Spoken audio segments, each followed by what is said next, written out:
जय जगत गुरु जय भारत। आप सभी भाई बहनों को मुझ पवन दास की तरफ से प्यार भरा नमस्कार, राम राम। जगत पिता पिता परमेश्वर सतगुरु रामपाल जी भगवान की सदा ही जय हो। एक भाई ने दास से सवाल किया था वीडियो देख के कि आपके गुरुदेव भगवान के मैंने सत्संग सुने थे यूट्यूब पे, और आपके गुरुदेव ने कहा कि द्वापर युग से पहले कोई जाति नहीं थी, कोई धर्म नहीं था। तो रावण का जन्म तो त्रेता युग में हुआ था, फिर रावण को पंडित क्यों कहा जाता है, रावण को ब्राह्मण क्यों कहा जाता है अगर जाति प्रथा उस समय नहीं थी तो? देखिए, रावण को पंडित कहा जाता था, ब्राह्मण कहा जाता था, लेकिन रावण को पंडित या ब्राह्मण एक जाति प्रथा के तहत नहीं कहा जाता था। रावण को उसके ज्ञान और उसकी विद्वता के आधार पे उसको ब्राह्मण कहा जाता था, उसको जो है वो पंडित कहा जाता था, क्योंकि रावण ने चारों वेद पढ़े थे। रावण त्रिलोकीय शंकर भगवान की भक्ति करता था, उसको केवल शंकर भगवान तक ही उसको नॉलेज था। शंकर जी से ऊपर और भी महादेव हैं, और भी भगवान हैं, ऊपर और भी सृष्टि है, और भी लोक हैं। शंकर जी तो बहुत छोटी सी शक्ति है। ये ब्रह्मा विष्णु महेश ये तीनों भाई हैं, दुर्गा इनकी माता है, और इनका जो पिता है वो काल है, जिसको मुसलमान धर्म में शैतान कहा जाता है। ये हमारे सभी जो है धर्मशास्त्र प्रमाण देते हैं, आने वाले समय में आपको जो है वो दिखाएंगे। तो रावण को जो पंडित कहा जाता था वो कोई जाति के तहत नहीं कहा जाता था, उसको उसके ज्ञान और उसकी विद्वता के आधार पर कहा जाता था। रावण अगर पंडित था तो फिर उसकी पत्नी मंदोदरी को पंडिताइन क्यों नहीं कहा गया? हमारे समाज में जो पंडित की जो पत्नी होती है उसको तो पंडिताइन कहते हैं। तो मंदोदरी को तो आज तक आपने नहीं सुना होगा किसी भी धर्मशास्त्र में, किसी भी ग्रंथ में, ना कभी रामायण में कि भाई जो मंदोदरी थी वो पंडिताइन थी। रावण अगर ब्राह्मण था जाति से तो मंदोदरी को तो कभी भी ब्राह्मणी नहीं कहा, किसी ने नहीं कहा। तो रावण जो है वो विद्वान था, वेदों का जहां तक उसको ज्ञान था वो सर्वश्रेष्ठ ज्ञान था उस समय, इसलिए उसको ब्राह्मण कहा गया, उसको पंडित कहा गया है। और रावण एक ज्योतिषी भी था, बहुत बड़ा ज्योतिषी था वो, जिस कारण से भी उसको विद्वान कहा गया है, उसको पंडित कहा गया है। वरना विभीषण तो उसी का भाई था, विभीषण भी तो उसी का भाई था, उसको पंडित क्यों नहीं कहा गया किसी भी शास्त्र में, किसी भी वेद में? रामायण में उसको पंडित क्यों नहीं कहा गया, उसको ब्राह्मण क्यों नहीं कहा गया? तो ये बहुत सारे जो क्वेश्चन हैं ये भ्रमित करते हैं उन लोगों को जो लोग अपने धर्म के धर्मशास्त्रों से अपरिचित हैं, जिनकी रुचि नहीं है कि हमारा धर्म क्या है, धार्मिकता क्या है, हम क्या कर रहे हैं। बस उनका एक ही काम है जो अपने बाप दादाओं से, अपने परदादाओं से, आसपास के लोगों से, समाज से, गांव से, समाज से जो उन्होंने सीखा है। क्या? पैदा हुए, दूसरे का बेटा पढ़ लिख के अच्छी नौकरी लग गया, माँ बाप को बढ़िया महीने का लाखों रुपया दे रहा है, कमा के बड़ा मकान बना लिया, बड़ी उसने जो है कोठी बना ली, तो वो माँ बाप भी इसी धुन में लग जाते हैं। बच्चे को 15-20 साल तक जो वो पढ़ाते हैं उसके ऊपर लाखों रुपया वो खर्च करते हैं, केवल यही सोच के कि बड़ा होके 2 पैसे कमाएगा, घर चलाएगा, बस बड़ी कार ले आएगा, बड़ी कोठी ले आएगा, वो एक अच्छा नागरिक बने, देश के लिए कुछ करे, अपने लिए वो कुछ करे, सबसे पहले वो एक नेक और अच्छा इंसान बने। ये कोई माँ बाप नहीं सोचता। वो बड़ा होके नौकरी लग के चाहे चोरी से पैसे कमाए, चाहे भ्रष्टाचारी से कमाए, चाहे वो मिलावट करके कमाए, चाहे वो रिश्वत लेके कमाए, माँ बाप को सिर्फ पैसों से मतलब है। क्यों? क्योंकि वो माँ बाप, ये समाज, ये देश अभी धर्म और धार्मिकता की परिभाषा से लाखों कोस दूर है। किसी को इस बात का मालूम ही नहीं है कि हम क्यों पैदा हुए हैं, क्यों मर रहे हैं, हमारा क्या मकसद था यहाँ पे आने का। ये 84 लाख प्रकार की योनियां हैं, गधे, कुत्ते, सुअर, मक्खी, मच्छर, कीट, पतंग, ये क्यों इतना दुख भोग रहे हैं, क्यों इतना ये कष्ट भोग रहे हैं? पेट तो परमात्मा उनका भी पालता है, वो कौन सा काम करते हैं? चलो आप तो काम करते हो, मजदूरी करते हो, पता नहीं क्या क्या अड़ंग बड़ंग करते हो। बाकी जितने भी पशु और पक्षी हैं, एक मनुष्य को छोड़ के जितनी भी योनियां हैं 84 लाख योनियों में, वो कौन सा जॉब करती हैं, कौन सा काम करती हैं, कौन सी वो पढ़ाई करती हैं? कुछ नहीं। लेकिन परमात्मा उनका भी पेट भरता है, और वो इंसान से कई गुना ज्यादा खाती हैं, फिर भी परमात्मा उनका पेट भरता है। इंसान के 2 बच्चे पैदा किया हो जाए, चिंता हो जाती है, शादी कैसे करूंगा, इनकी पढ़ाई लिखाई कैसे करूंगा, इतना खर्चा कहाँ से लाऊंगा। और जानवरों के इतने बच्चे हो जाते हैं, इंसानों से कई गुना ज्यादा खाते हैं, उनको कोई टेंशन नहीं, कोई चिंता नहीं। तो समझो इन चीज़ों को। जब तक आप अपने धर्म के धर्म ग्रंथों से परिचित नहीं होगे तब तक आप जी किसी भी चीज़ को नहीं समझ पाओगे। और ये अनमोल मानव शरीर जो परमेश्वर ने आप और हमें दिया है, ये केवल भक्ति के लिए दिया है, परमात्मा की प्राप्ति के लिए दिया है। लेकिन परमात्मा की प्राप्ति उस समय होगी जब सबसे पहले हम उस परमात्मा को समझ पाएंगे कि परमात्मा है कौन। आज तक के हमारे धर्म के जो धर्म गुरु हैं, चाहे हिंदू धर्म के हों, चाहे मुसलमान धर्म के, चाहे जैन के, चाहे बौद्ध के, चाहे सिख के, चाहे ईसाई धर्म के, किसी भी धर्म गुरु ने आज तक हमारे को एक भगवान का नाम तक नहीं बताया कि एक परमात्मा जो सबसे श्रेष्ठ है, जो सबसे सर्वशक्तिशाली है, सबसे महान है, सबसे बड़ा है, उस परमात्मा का नाम तक नहीं बता पाए ये लोग। देवी देवताओं में, भूत भैरव, इनमें हमारे को उलझा के रख दिया बाप दादाओं को। तो किसकी भक्ति करें? रास्ता तो क्लियर होना चाहिए ना कि कौन से रास्ते पे जाएं हम। 100 रास्ते दिखा दिए हमारे को। जाना है किसी को बॉम्बे और बता दिया कि ये 1000 रास्ते हैं, कोई भी रास्ते पे चल जा बॉम्बे पहुंच जाएगा। कैसे जाओगे भाई? तो आज परमात्मा खुद धरती पे प्रकट है। ये संदेशे बार बार आपको दिए जा रहे हैं बड़े प्यार से। इन चीज़ों पे विचार करो। आपके हाथ में परमात्मा ने ये मोबाइल दे रखे हैं। ये आज से पहले नहीं थे मोबाइल। त्रेता द्वापर में नहीं थे, सतयुग में नहीं थे। रावण इतना बड़ा पंडित था, इतना बड़ा वो ज्योतिषी था। श्री रामचंद्र इतने बड़े विद्वान थे। श्री कृष्ण जी 16 कला के भगवान इतने बड़े विद्वान, एक मोबाइल नहीं बना पाए। अपने चलने के लिए एक गाड़ी तक नहीं बना पाए। गर्मी के लिए एसी नहीं बना पाए। सर्दी के लिए हीटर नहीं बना पाए। वो श्री रामचंद्र जी अपने बच्चों को जो है खेलता हुआ देखने के लिए वो खिलौने तक नहीं बना पाए। खिलौने तक नहीं बना पाए।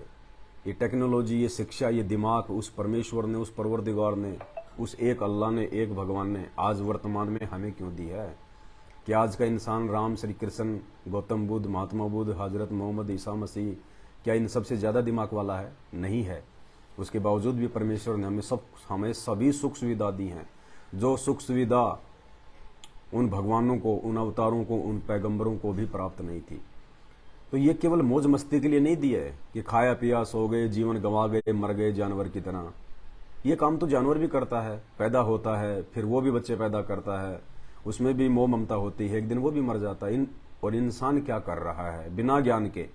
वो भी पैदा हो रहा है, 2 पैसे के लिए सारा दिन नौकरी करता है, भटकता है, मजदूरी करता है, बच्चे पैदा करता है, उनके लालन पालन में लगा रहता है, उसके बाद वो भी मर जाता है। तो वो तो जानवर वाला कर्म है। जैसे जानवर आया वैसे इंसान गया।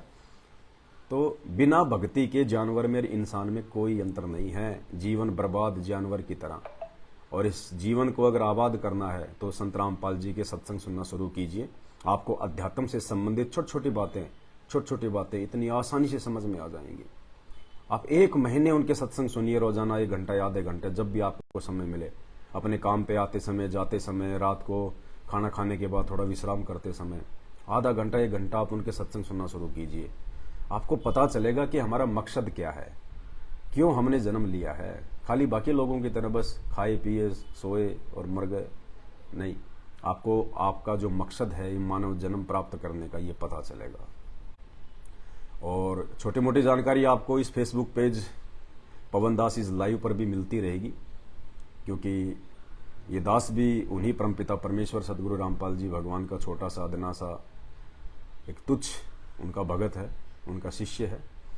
थोड़ी बहुत उनसे 1-8% बड़ी मुश्किल से जो गुरुदेव भगवान के विषय में, भक्ति और भगवान के विषय में जो हमें जानकारी हो पाई है, उनसे हम कोशिश करते हैं आप लोगों के साथ में साझा करें, बांटें उस चीज़ को, क्योंकि ज्ञान बांटने से बढ़ता है और बांटना भी चाहिए। और क्योंकि ज्ञान समझने की क्षमता केवल ये मनुष्य योनि में है, जानवर में नहीं है। आप एक गधे को, एक कुत्ते को, आपकी गाय, बैल या भैंस को आप कितना भी समझाओ कि ये श्री राम है, ये श्री कृष्ण है, ये संत रामपाल जी हैं, इनकी भक्ति करनी चाहिए, ये ऐसे हैं, इन्होंने ये लीलाएं की थी, वो कुछ नहीं समझ पाएंगे। 0/0। क्योंकि 84 लाख प्रकार की योनियों में से केवल एक मनुष्य योनि को ही परमात्मा ने सोचने समझने की, चिंतन मनन करने की क्षमता दी है। क्यों?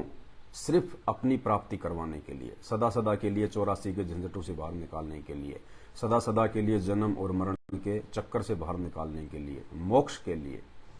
तो आज वो परमपिता परमेश्वर, सारी सृष्टि का रचनहार, कुल मालिक, असंख्य ब्रह्मांडों का स्वामी, जगत गुरु, तीनों लोकों में प्रवेश करके सबका पालन पोषण करने वाला, राजाधिराज, आत्माधार, नाथों का नाथ, देवों का देव महादेव, सर्वेश्वर महेश्वर मृत्युंजय अजरो अमर आदि अनादि सनातनी प्रभु जगत पिता जगदीश्वर 1008 की उपाधि के वास्तविक अधिकारी अकाल मूर्त स्वरूपी राम वासुदेव सर्वगतम ब्रह्म परम पूज्य प्रथम पूज्य परम पुरुष परम धनी परम दयालु हक्का कबीर सत्य कबीर जगत का तारणहार जगत का मुक्तिदाता संत शिरोमणि अल्लाह अकबर अल्लाह ताला पैगंबरों का पैगंबर अवतारों का अवतार सर्व सृष्टि का रचनहार सतगुरु रामपाल जी भगवान, जिनका वैदिक नाम है कबीर देव। वेदों में इस परमेश्वर का नाम है कबीर देव। वो कबीर देव आज स्वयं आप और हम सभी आत्माओं के उद्धार के लिए, उत्थान के लिए संत रामपाल जी के रूप में धरती पे अवतरित है, धरती पे प्रकट होके आ चुका है, धरती पे विद्यमान है। उन्हें आप अपने जैसा हाड़ मांस का व्यक्ति ना समझना, अपने जैसा कोई सामान्य व्यक्ति ना समझना।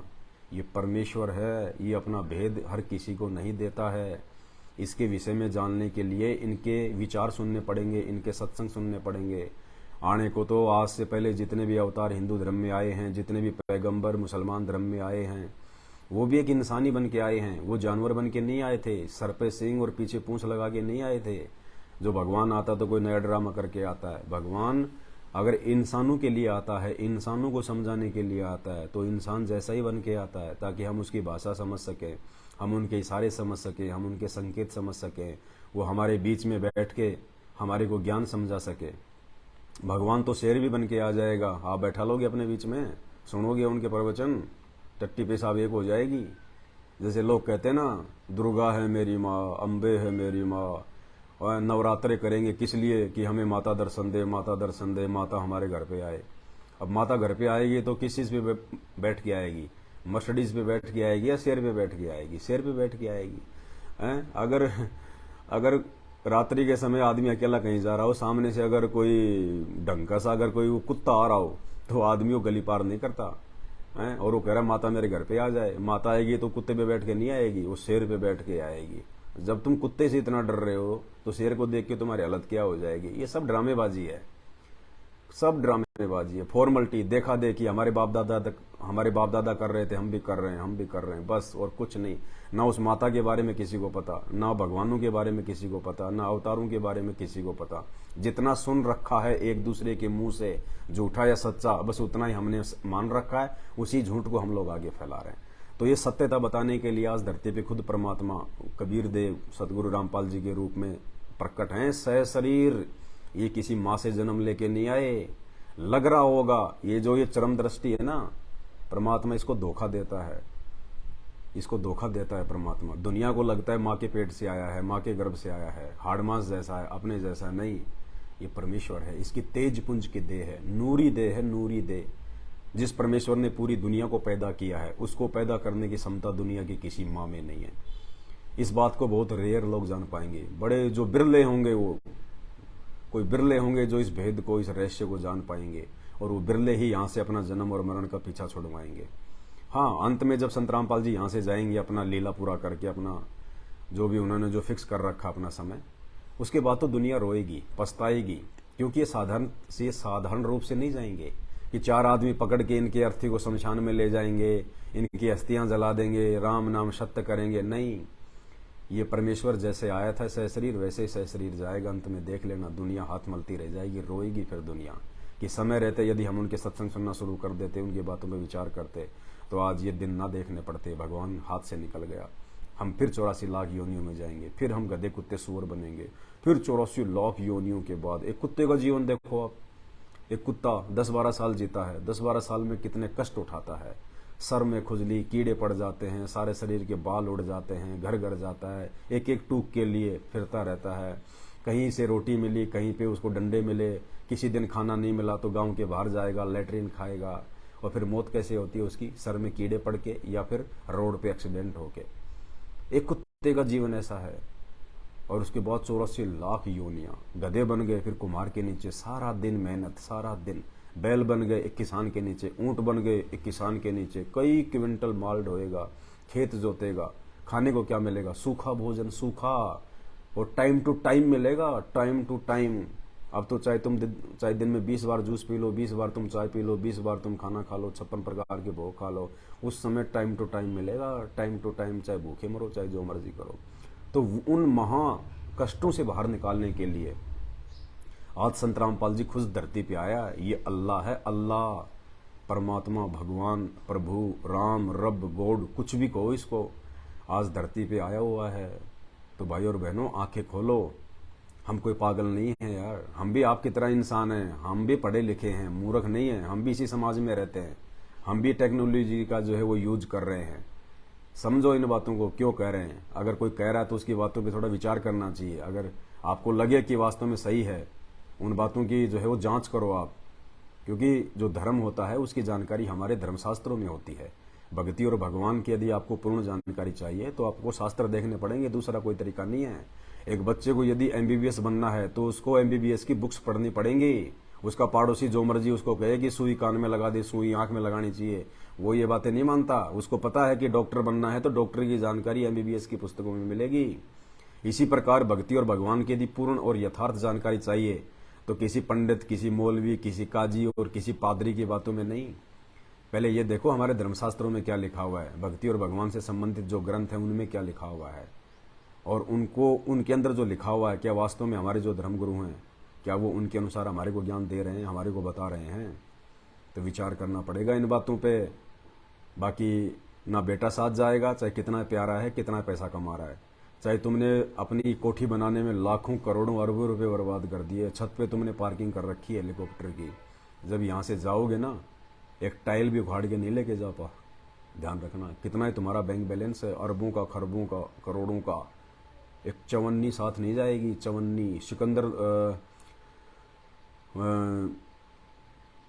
सिकंदर था जिसने पूरी दुनिया के ऊपर जिसने राज किया था, पूरी दुनिया को जिसने जीत लिया था। अंत में जवानी में अकाल मौत मरा, बुखार से मरा, बीमारी से मरा, क्योंकि भगवान का सारा नहीं। जितनी लोट खसोट की उसने, जितने लोगों को मारा, परिणाम तो भोगना पड़ेगा। राम किसी को मारे नहीं, मारे तो हत्यारा राम, अपने आप ही मर जाएंगे कर कर खोटे काम।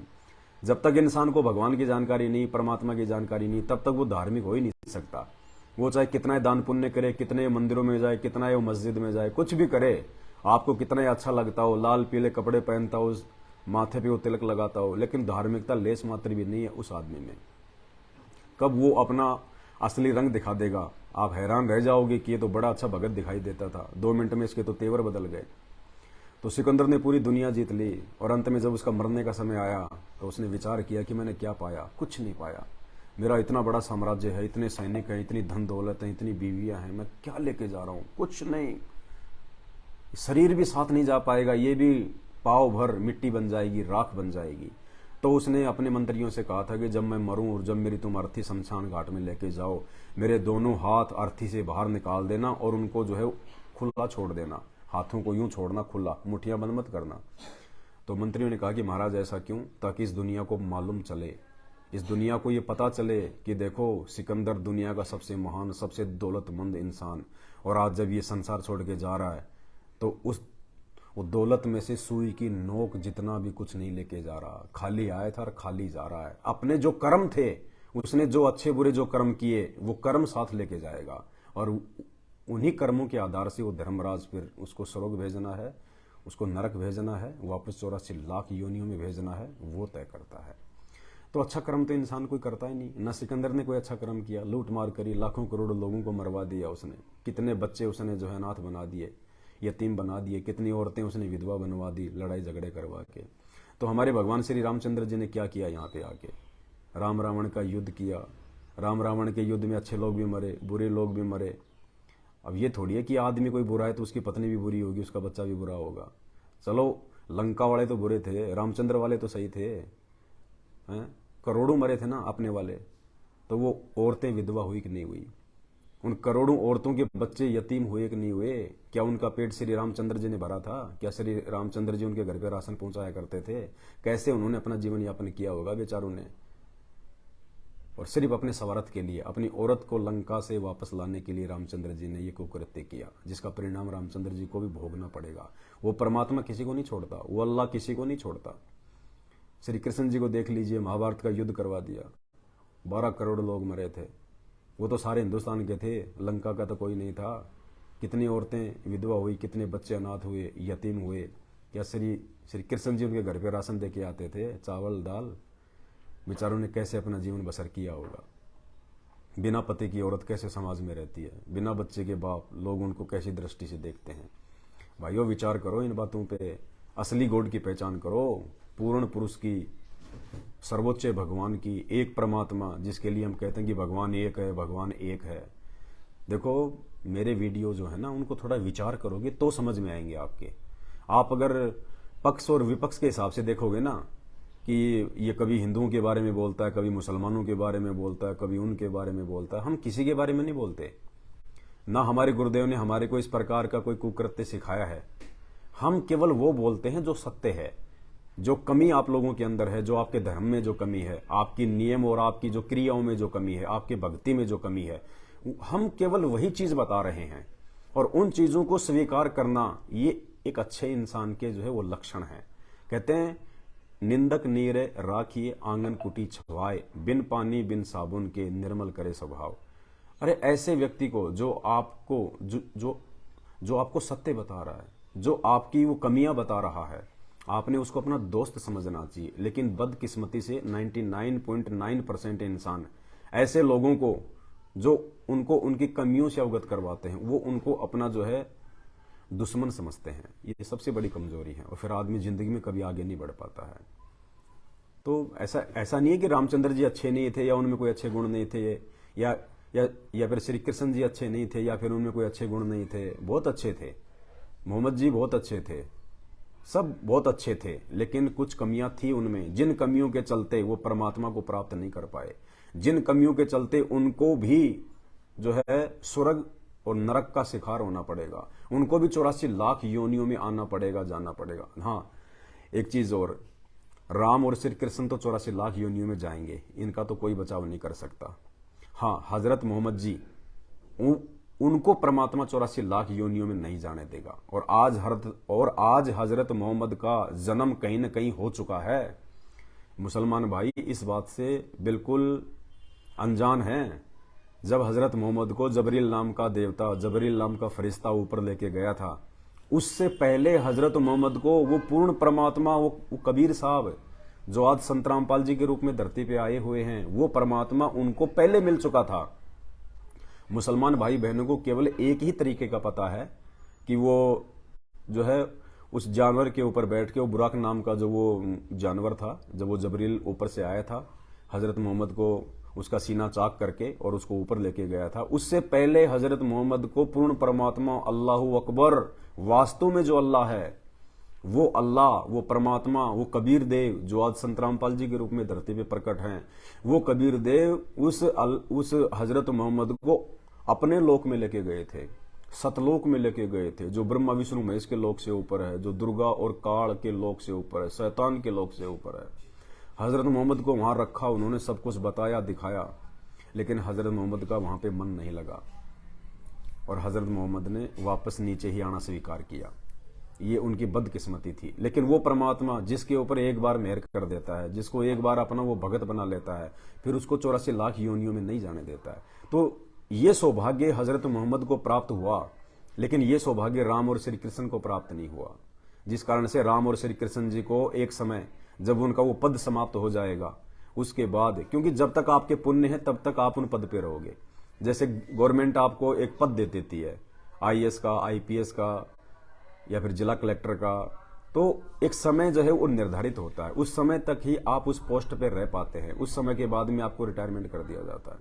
इसी प्रकार ये 33 करोड़ देवी देवताओं के जो पद हैं, ये हैं ब्रह्मा विष्णु में, इसकी भी एक पोस्ट है। जैसे हमारे देश में प्रधानमंत्री की भी एक पोस्ट है, लेकिन उसका समय जो है वो निश्चित है। हर 5 साल के बाद उसको एक बार हटना पड़ेगा। दोबारा अगर वो जीतता है तो उसकी जो है वो खुशकिस्मती है, वरना 5 साल के बाद उसको हटना पड़ेगा। इसी प्रकार ब्रह्मा विष्णु महेश का समय निर्धारित है, 33 करोड़ देवी देवताओं का समय निर्धारित है। जैसे यहाँ पे आप और हम सब का समय निर्धारित है कि हम यहाँ पे जो है वो कितने समय तक रहेंगे। इस कलयुग में 100 साल मैक्सिमम, या फिर मान के 125 साल, इतना ही समय निर्धारित है। 500 साल कोई नहीं जो है वो जी सकता है यहाँ पे। तो एक समय के बाद यहाँ से जाना पड़ेगा। तो उस समय के बाद में राम और श्री कृष्ण को 33 करोड़ देवी देवताओं को भी अपना वो पद त्यागना पड़ता है। फिर जैसा भी उन्होंने अच्छे बुरे कर्म किए उस आधार से उनको स्वर्ग और नरक दोनों भोगने पड़ते हैं। फिर इस पृथ्वी लोक पे उनको 84 लाख योनियों में डाला जाता है। तो हजरत मोहम्मद जी जो है वो बच गए थे क्योंकि उनको परमात्मा मिल गए थे। उन्होंने परमात्मा का ज्ञान स्वीकार जो है वो किया था, बाद में छोड़ दिया वो बात अलग है। लेकिन वो परमात्मा कहते हैं जो जन हमारी शरण है उसका हूं मैं दास, और गैल गैल लागया फिरूं जब तक धरती आकाश। परमात्मा कहते हैं एक बार, कौन से परमात्मा? ये परमात्मा संत रामपाल जी भगवान, ये कबीर देव, ये कहते हैं कि एक बार भी यदि कोई इंसान मेरे मुंह से अगर मेरा मंत्र सुन लेगा, जैसे आज सतगुरु रामपाल जी भगवान अपना जो मंत्र देते हैं, जो नाम दीक्षा देते हैं, कहते हैं एक बार यदि संत रामपाल जी के मुख से आपने वो मंत्र सुन लिया एक बार, और उसके तुरंत बाद यदि आपकी मौत हो गई, आप भी उस मंत्र को जाप नहीं कर पाए, केवल आपने नाम दीक्षा लेते समय संत रामपाल जी के मुंह से सुना था, और उसके तुरंत बाद यदि आपकी मृत्यु हो जाती, आपकी मौत हो जाती है, तो ये वो दयालु परमात्मा है, ये आपको 84 लाख योनियों में नहीं जाने देगा, ये आपको गधा कुत्ता सुअर नहीं बनने देगा, ये आपको उस समय तक मानव जन्म ही लगातार देता रहेगा जब तक कि आप पूरी तरह से ये भक्ति करके यहां से जन्म मरण से सदा सदा के लिए छुटकारा प्राप्त ना कर लो। ये वो परमात्मा है। और इस बात को सब लोग नहीं मानेंगे, नहीं समझेंगे, क्योंकि सबका जो बुद्धि स्तर होता है, सबके जो पिछले जो संस्कार होते हैं वो इतने अच्छे नहीं होते। देखो, हम स्कूल में अपने बच्चों को भेजते हैं, एक क्लास के अंदर 100 बच्चे होते हैं, क्या सभी बच्चों का दिमाग एक जैसा होता है? नहीं होता। टीचर की बात को कोई बच्चा बहुत ज्यादा सीरियस लेके सुनता है, कोई बच्चा छोड़ता है, चलो देखेंगे बाद में, कोई पीछे पीछे की लाइन में अपनी और ही बातों में और ही बकवादों में लगा रहता है। फिर उसका रिजल्ट क्या आता है? जो बच्चा बहुत ध्यान से पढ़ता है, बहुत सीरियस होकर पढ़ता है, जिसको मालूम है इस बात का कि अगर मैंने 8-10 साल अगर मैंने अच्छे से मैंने अगर समय दिया मैंने इसको एजुकेशन को, तो आगे चल के मैं सफल हो जाऊंगा, पूरा जीवन मेरा सफल हो जाएगा, मुझे मजदूरी नहीं करनी पड़ेगी, बढ़िया मुझे नौकरी मिलेगी, बढ़िया मुझे पैसा मिलेगा, सरकार की तरफ से सारी मुझे सुविधा मिलेंगी। वो बच्चा सफल हो जाता है 6-7 साल की मेहनत से। और जो बच्चा मौज मस्ती में लगा रहता है, स्कूल में टाइम पे होमवर्क नहीं करता, टीचर का कोई सम्मान नहीं करता, उसकी बातों को जो है कोई तवज्जो नहीं देता, वो क्या करता फिर? वो फिर रोड पे मिट्टी के गर्मी में वो गड्ढे खोदता है, मजदूरी करता है, दुनिया की नौकरी करता है। तो इसी प्रकार इस दुनिया में भी सब इंसान एक जैसे नहीं है। सब इंसान हर किसी की बात को उतनी तवज्जो नहीं देंगे। बहुत ही थोड़े लोग होते हैं जिनको हम समझदार कह सकते हैं, वो रेयर पर्सन होते हैं, बिरले होते हैं वो। तो सबको हमने समझाना भी नहीं है, पूरी दुनिया का हमने ठेका भी नहीं ले रखा कि सब लोग मेरी बात सुने, मेरी बात समझें। नहीं, सब लोग तो जिस समय हजरत मोहम्मद जी आए थे उनकी बात भी नहीं सुनी, उनके ही घर वाले, उनके ही वंश वाले, उनके ही रिश्तेदार, यहाँ तक कि उनका खुद का समधी, उनकी जो 4 जो बेटियां थी, तो और उन्होंने अपनी 2 बेटियां जो एक ही घर में ब्याही थी, उन 2 बेटियों का जो समधी था, जो उनका ससुर था, अबू लहम नाम था या क्या नाम था, कुछ ऐसा था, वो तक उनका दुश्मन हो गया था। वो कुरैशों के चक्कर में आके हजरत मोहम्मद से इतनी ज्यादा जो है बेअदबी किया करता था, गालियां निकाला करता था, कंकर मारा करता था उनको। उनके खुद के जो कबीले वाले थे वो उनके दुश्मन हो गए थे कि तूने जो है अपने बुजुर्गों के रीति रिवाजों को छोड़ दिया, तुमने ये बुतों को पूजना छोड़ दिया, मूर्तियों को पूजना छोड़ दिया, तू तो केवल एकेश्वरवाद की ओर आगे बढ़ रहा है, एक ही अल्लाह की तू इबादत करता है। राम और श्री कृष्ण जी आए, घर वाले उनके दुश्मन हो गए थे भाई, बाहर वाला कौन सुनता, घर वाले उनके दुश्मन। मामा कंस, मामा जन्म लेते ही श्री कृष्ण जी का मामा उसका दुश्मन, माँ के पेट से ही उसका दुश्मन। फिर कभी जरासीन, काल्यावन, पूतना, पता नहीं कौन कौन, चानौर, सब उसके दुश्मन। बेचारा पूरी जिंदगी लड़ाई झगड़े में फंसा रहा, पूरी जिंदगी लड़ाई झगड़ा। रामचंद्र जी का जीवन देख लो, राजा का बेटा था, फिर भी 14 साल जंगल में, रावण सीता उठा ले गया, 10 साल सीता रावण की जेल में रही, अशोक वाटिका में, करोड़ों लोग मरवा के वापस लाया, फिर भी चैन से नहीं रह पाया। एक धोबी ने ताना मार दिया, गर्भवती सीता को जंगल में निकाल दिया। वहीं पे उसके बेटा बेटी हुए, बेटी नहीं हुई, वहीं पे उसके बेटे हुए 2, लव और कुश। कुश तो महर्षि वाल्मीकि ने अपनी शब्द शक्ति से पैदा किया था, एक घास के तिनके से। लव सीता का बेटा था। और फिर कुछ समय बाद में जब वो जवान हो गए, उन्होंने सारी शिक्षाएं प्राप्त कर ली, फिर क्या, बाप बेटों की आपस में लड़ाई हो रही है। बताओ, अरे जो बाप बेटे आपस में लड़ें, जो चाचा बेटे आपस में लड़ें, वो आदमी कभी सुखी हो सकता है?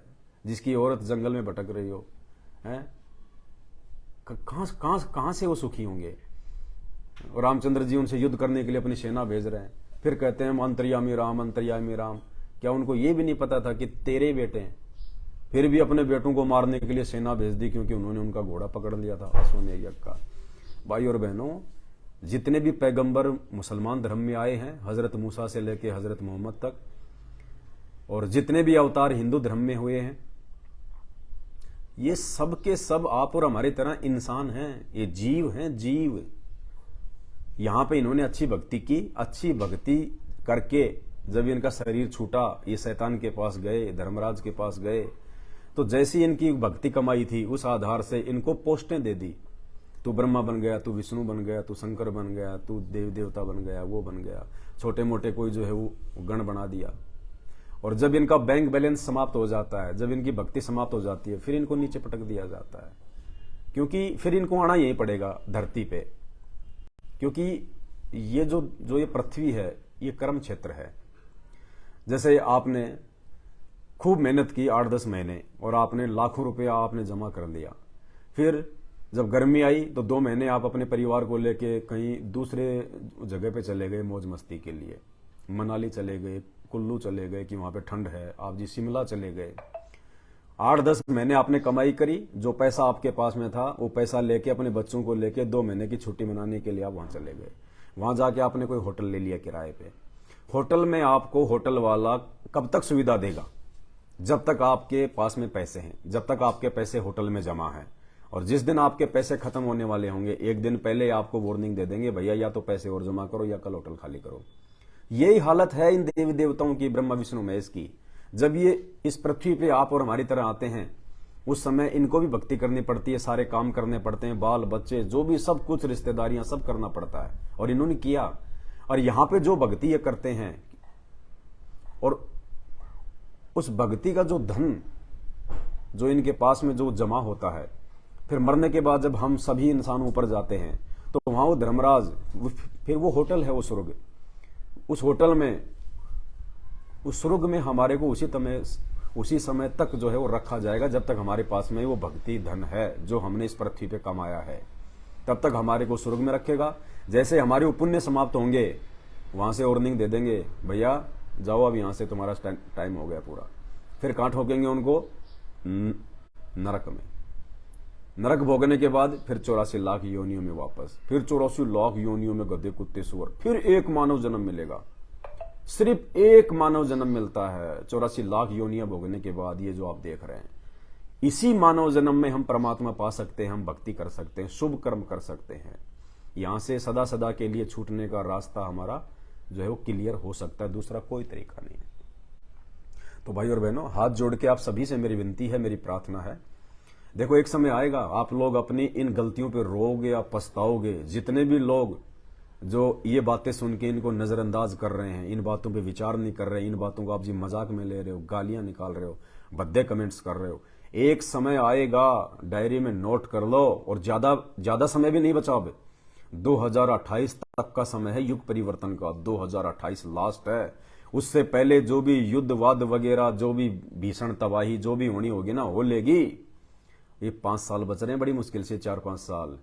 और उसके बाद अगर आप जिंदा रहे, उसके बाद फिर आप शर्मिंदा होगे, ऊंची आंख उठा के बात नहीं कर पाओगे कि भाई साहब हमने आप जैसे लोगों के साथ हमने बड़ी जो है वो बेअदबी की, हमें बिल्कुल भी ज्ञान नहीं था, हम लोग तो मूर्ख थे, हम लोग तो पशुओं की तरह थे, हमें अध्यात्म और भक्ति भगवान के विषय में कुछ भी पता नहीं था।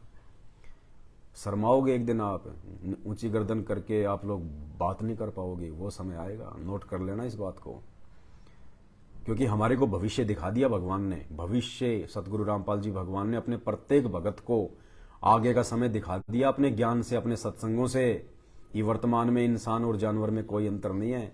और जिस प्रकार से इंसान ने भक्ति और भगवान से मुंह मोड़ के, भक्ति तो सब कर रहे हैं, हिंदू भी कर रहे हैं, मुसलमान भी कर रहे हैं, ईसाई भी कर रहे हैं, जैनी भी कर रहे हैं, लेकिन सही भक्ति किसी के पास नहीं है, किसी भी धर्म में सही भक्ति नहीं है। जिस भक्ति से तुम्हारा कोई अच्छा हो, तुम्हारा कोई उद्धार हो, तुम्हारा कोई आत्म कल्याण हो, तुम्हारे कोई पुण्य बने, क्योंकि वो भक्ति शास्त्रों से प्रमाणित नहीं है। जो भक्ति मुसलमान भाई कर रहे हैं वो भक्ति जो है वो कुरान के अनुसार ही नहीं है, क्योंकि कुरान शरीफ आयत नंबर 25 सूरत फुरकान 25 और आयत नंबर 52 से 59 में साफ साफ लिखा हुआ है।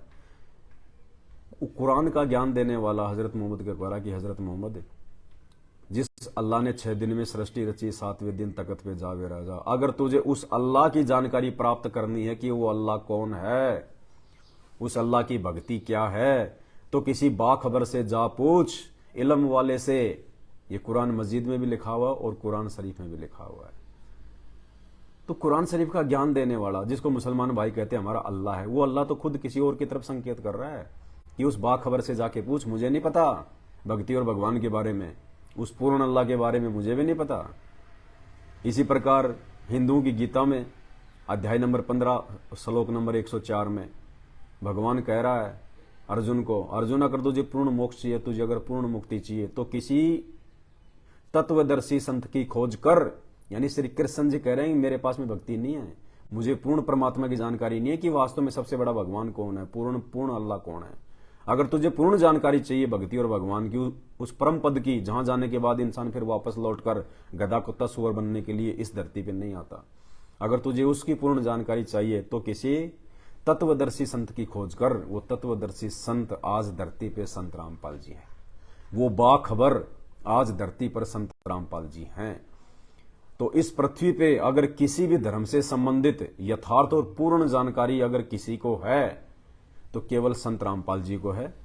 मुसलमानों को भी अगर पूर्ण भक्ति और भगवान से संबंधित जानकारी चाहिए तो संत रामपाल जी के सत्संग सुनने पड़ेंगे। मैं ये नहीं कह रहा कि आप उनसे नाम ले लो, आप उनके जो है भगत बन जाओ, लेकिन ज्ञान समझो। ज्ञान बिना इंसान और जानवर में कोई अंतर नहीं है। आए जन्मे, हम पैदा हुए, फिर हमने पैदा किए, धरती का बोझ बढ़ाया, खाए पिए, एक दिन ऐसे मर गए, कोई बीमारी से, कोई एक्सीडेंट में, कोई हार्ट अटैक से, बेमौत। जानवर भी ऐसे मर रहे हैं, इंसान भी ऐसे मर रहे हैं। आजकल तो इंसानों से जानवरों की मौत आसान है। जानवर फिर भी अच्छे तरीके से मरते हैं, इंसान अपनी दुर्गति करवा के मरता है, लड़ाई झगड़ा करके कट कट के मरता है, एक्सीडेंट में मर जाता है, भयंकर बीमारी से मरता है। जानवर इतना लंबा बीमार नहीं होता, इतना दुखी नहीं होता, इतने इंजेक्शन नहीं लगवाता, इतनी गोली दवाई नहीं खाता। और इंसान 4-4 साल, 5-5 साल, 10-10 साल, कैंसर, एड्स, पता नहीं क्या क्या बीमारी, गोलियों पे गोलियां, खाट में टट्टी पेशाब वगैरह, घर वाले परेशान। जानवरों से ज्यादा जो है वो दुर्गति से इंसान मर रहा है। क्यों? क्योंकि उसके वो कर्म अच्छे नहीं है। अरे जानवर वही खाता है जो प्रकृति ने उसको खाने के लिए दिया है। इंसान क्या खा रहा है? जो प्रकृति ने उसके लिए जो मना किया है वो खा रहा है। मांस खा रहा है, मीट खा रहा है, एक दूसरी आत्मा को काट के खा रहा है, रूह को काट के खा रहा है। कहां से सुख होगा? दुर्गति से तो होनी है।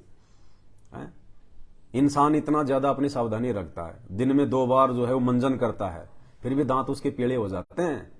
जानवर कभी जिंदगी में मंजन करता है क्या? है? जिंदगी में कभी वो ब्रश करता है क्या? अरे वो तो जो है कुल्ला भी नहीं करता। तुम तो 20 बार अपना मुंह साफ कर लेते हो दिन में, वो तो बेचारा 2 टाइम जो पानी पीता है बस वो ही पीता है, वो कुल्ला भी नहीं करता, मंजन कहां से करेगा? और एक भी जानवर के दांत आप मेरे को जिंदगी में कभी जो है वो पीले दिखा देना, यूं चमकेंगे सितारों की तरह। क्यों?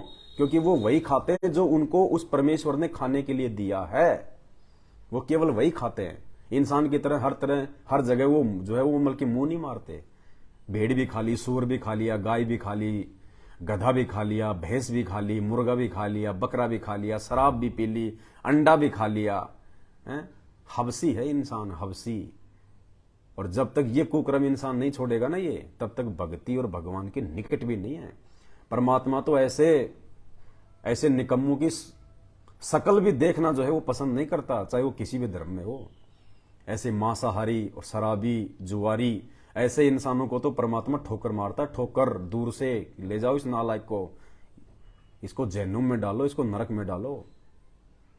भाई और बहनों, और लास्ट में रोओगे सर पे हाथ रख के, बता रहा हूं आपको, क्योंकि हमने संत रामपाल जी की जो है वो शरण में आके हमने उनके विचार सुने, हमने उनके सत्संग सुने हैं, और सभी धर्मों के सुने, सभी संतों के सुने हैं, क्योंकि संत रामपाल जी ने सभी धर्मों की जो है वो पुस्तकें पढ़ाई है, जो आज तक किसी भी धर्मगुरु ने नहीं पढ़ाई। ना मुसलमान धर्म के धर्मगुरु ने पढ़ाई, ना हिंदू ने पढ़ाई। संत रामपाल जी ने अपने सत्संगों में यूं टीवी चैनल पे एक एक पॉइंट, एक एक श्लोक, एक एक आयत, एक एक हदीस उन्होंने यूं पढ़ाई है कि कहां और तुम जो है वो किस जो है वो भूल में जी रहे हो तुम,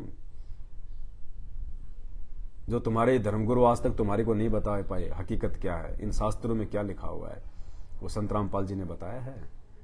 और फिर उसका असर हम भी पहले खाते थे, मांस खाते थे, शराब भी पीते थे कभी कभार, आदि तो नहीं थे, 2-4 महीने में कभी खा लिया था, यार दोस्तों के साथ में कभी होते थे तो कभी शराब पी ली, कभी 2-4 महीने में, बीड़ी सिगरेट भी कभी 6 महीने में कभी एक आधी, हैबिचुअल नहीं थे, लेकिन था तो वो बेकार ही। जहर का चाहे एक टपका जीभ पे रखो, चाहे 100 ग्राम खा लो, जहर तो पूरा काम करता है, बराबर काम करेगा, वो टपका भी उतना ही काम करेगा और वो 100 ग्राम भी उतना ही काम करेगा। तो चाहे 6 महीने में खाओ, चाहे रोज खाओ, कर्म तो बिगड़ ही रहे थे। और आज चलो हम तो बहुत साल 6 महीने में खाते थे, ऐसे ऐसे लोग चैन समोकर दिन में सिगरेट की 10-10 डिब्बियां समाप्त कर देते थे। और आज जब से उन्होंने संत रामपाल जी का ज्ञान सुनना शुरू किया है, भैया जो संत होगा, जो वास्तव में जो संत होगा, वो धरती पे केवल एक ही होगा। और उस संत की वाणी में वो शक्ति होती है, उनके शब्दों में वो शक्ति होती है, उनके जो सत्संग होते हैं वो इंजेक्शन का काम करते हैं। जब हम उनको अपने इन कानों के माध्यम से सुनते हैं तो इंजेक्शन का काम करते हैं। और उसके बाद उन चैन स्मोकरों को नफरत हो गई, नफरत, बीड़ी धुआं से नफरत। पहले वही जब उनके घर पे रिश्तेदार आते थे, वो दारू की ढक्कन खोला करते थे, सिगरेट पे सिगरेट जलाया करते थे। आज उन्हीं रिश्तेदारों को हाथ जोड़ देते हैं, भाई साहब अगर हमारे आप यदि घर पे आ रहे हो तो अपनी बीड़ी सिगरेट वगैरह ये कहीं बाहर फेंक के आना, मेरे घर में लेके मत आ जाना। धुआं से नफरत है आज उन लोगों को। ये चमत्कार दुनिया का कोई डॉक्टर नहीं कर सकता, कोई वैज्ञानिक नहीं कर सकता।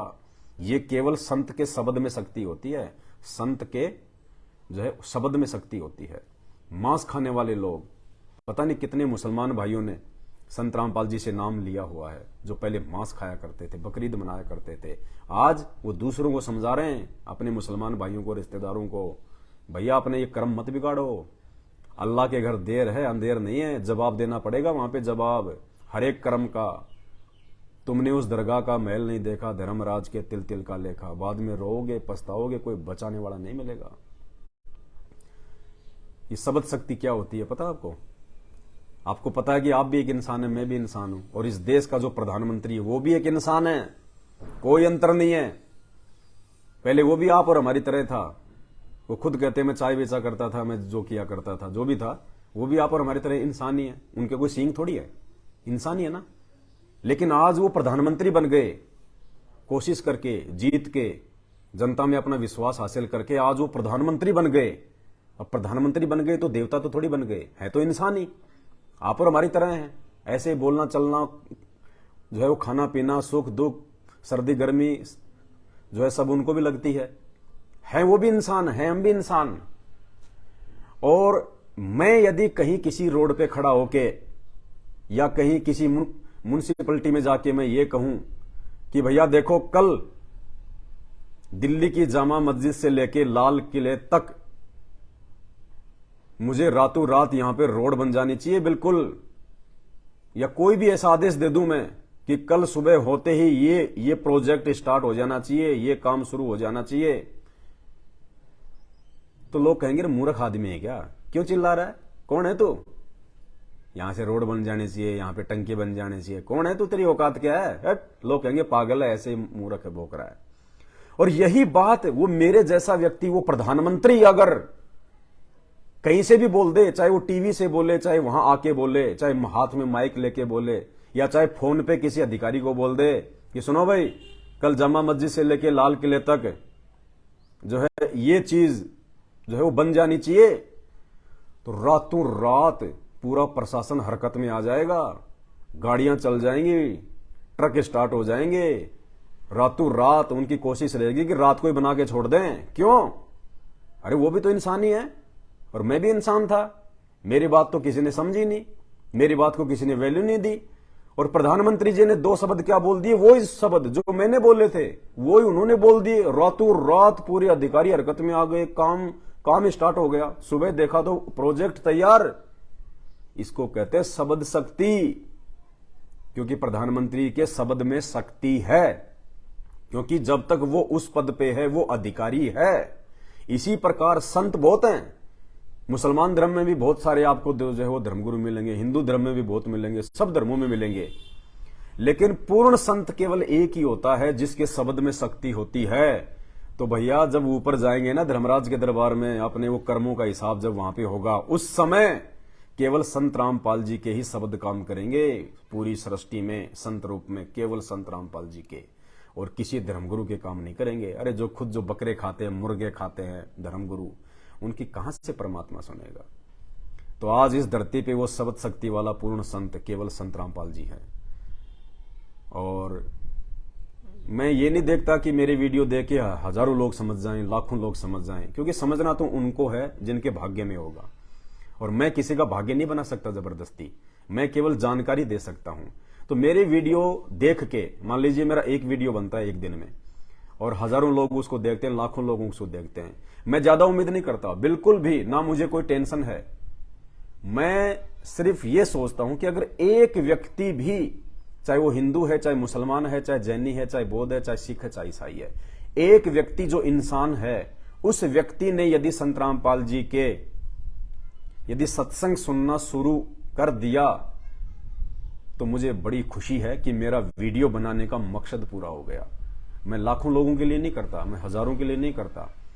यदि रोजाना एक व्यक्ति को भी मेरे वीडियो यदि सही रास्ता दिखा रहे हैं, उसको उसकी वास्तविक मंजिल तक उसको पहुंचा रहे हैं, जिस चीज के लिए, जिस महान संत के सत्संग सुनने के लिए, जिस महान संत से नाम उपदेश लेके भक्ति करने के लिए पूरे विश्व को जो ये मानव शरीर प्राप्त हुआ है, यदि वो व्यक्ति अपने उस लक्ष्य की ओर धीरे धीरे आगे यदि वो बढ़ रहा है, एक व्यक्ति एक वीडियो देख के, मुझे बड़ी खुशी है, बहुत खुशी है मुझे उसका कितना वो क्रेडिट मिलेगा आप लोगों को आइडिया भी नहीं है।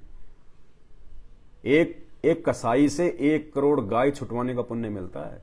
एक व्यक्ति को उसको उसके मानव जीवन का मकसद याद दिला दो, उसको पूर्ण संत की ओर मोड़ दो, आपको वो पूर्ण संत, वो परमात्मा, वो अल्लाह आपको वो क्रेडिट देगा क्या? जैसे कोई व्यक्ति 1 करोड़ गाय कसाई से छुड़वा के यदि वो किसी को दान कर दे, उसको कितना पुण्य मिलेगा? उतना पुण्य यदि आप एक व्यक्ति को संत रामपाल जी के सत्संग सुनने के लिए प्रेरित करते हैं, इतना पुण्य आपको मिलेगा। और जिस व्यक्ति ने वो सत्संग सुनना शुरू कर दिया, भाई उसके तो भाग्य की कोई काउंटिंग नहीं है, कोई काउंटिंग नहीं है उसके भाग्य की। लाखों करोड़ों जन्म प्राप्त करके वो जो ये छोटी साधनाएं जो करता आया है, उस साधना से अव्वल लाभ उसको केवल संत रामपाल जी के सत्संग सुनने मात्र से मिलने शुरू हो जाएंगे। अगर उसके घर में कोई दुख, कोई परेशानी, कोई संकट, कोई रोग, यदि कोई बीमारी है, कोई तकलीफ है, कोई तंगी है, ये गारंटेड बात है, आप 1 महीने संत रामपाल जी के सत्संग निष्पक्ष भाव से, ये नहीं कि मेरे घर में दौलत आ जाए, मेरे घर में धन आ जाए, फिर वो भी अंतर्यामी है, सबका बाप है, वो आपकी सोच को जानता है, जो मन में जो सोच आपके जो उठ रही है उसको। आप केवल 1 महीने इस भाव से उनके प्रवचन सुनिए कि देखता हूं वास्तव में जैसा इनके विषय में बोला जा रहा है क्या वैसे ही है, क्या इनके विचार सभी धर्मों के प्रति, भक्ति और भगवान के प्रति वैसे ही हैं जो इनको बोला जा रहा है, क्या वास्तव में इनकी वाणी में कोई असर है? 1 महीने आप रोजाना जब भी आपको समय मिले, कम से कम 1 घंटा रात को खाना खाने के बाद कान में ईयरफोन लगा के सुन लो भाई।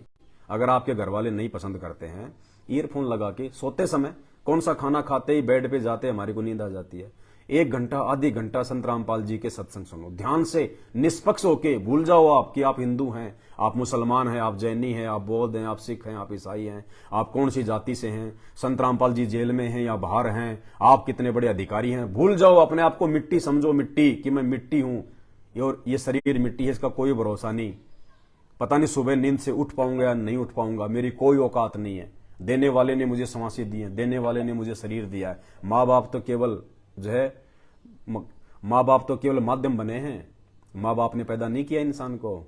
ये फैक्ट्री माँ के पेट में उस परमेश्वर ने बनाई है। माँ बाप की 2 पानी की बूंद से, रज और बीरज से इंसान पैदा नहीं होता। ये भूल है हमारी। एक रोबोट बनाने के लिए वैज्ञानिकों को लाखों करोड़ों रुपए बर्बाद करने पड़ते हैं, बड़ी बड़ी फैक्ट्रियां लगानी पड़ती हैं और सालों साल वो रिसर्च करते हैं। उसके बाद एक ढंग का रोबोट भी नहीं बना पाते। वो ढंग का रोबोट भी, वो भी यूं चलेगा, यूं यूं, ढंग की आवाज भी नहीं आती उसकी। वो भी आज तक वो सक्सेस नहीं हो पाया।